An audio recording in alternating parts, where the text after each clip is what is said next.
আসসালামু আলাইকুম সম্মানিত দর্শক, আজকে আমরা ব্যঞ্জন বর্ণ ইও লেখা শিখব। তাহলে চলুন শুরু করা যাক। প্রথমে আমরা এইভাবে মাথাটি গোল করে এইভাবে একটি এ লিখে নিব। আগে এইভাবে আমরা একটা এ লিখে নিব।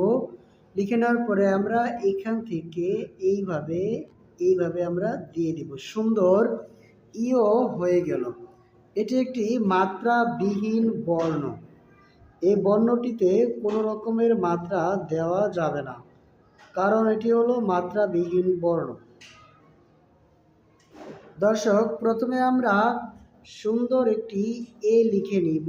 এইভাবে এনে এখান থেকে এইভাবে উপরের দিকে উড়ুনিটা দিয়ে দিব।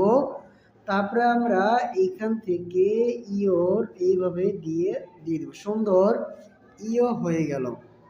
দর্শক, আমি আরও কয়েকবার প্র্যাকটিস করছি, আপনারা দেখতে থাকুন।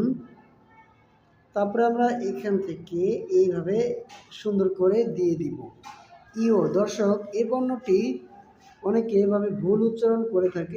সঠিক উচ্চারণ হলো ইও। ইও।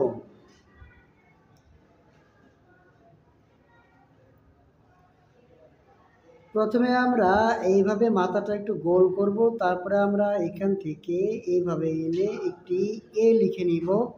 তারপরে এখান থেকে দিয়ে এইভাবে দিয়ে দিব, মাঝখানের ফাঁকা জায়গাটা পূরণ করে দিব। সুন্দর ইও হয়ে গেল। দর্শক, আজকে আমাদের এই ইও বর্ণ পর্যন্তই অনুশীলন ছিল।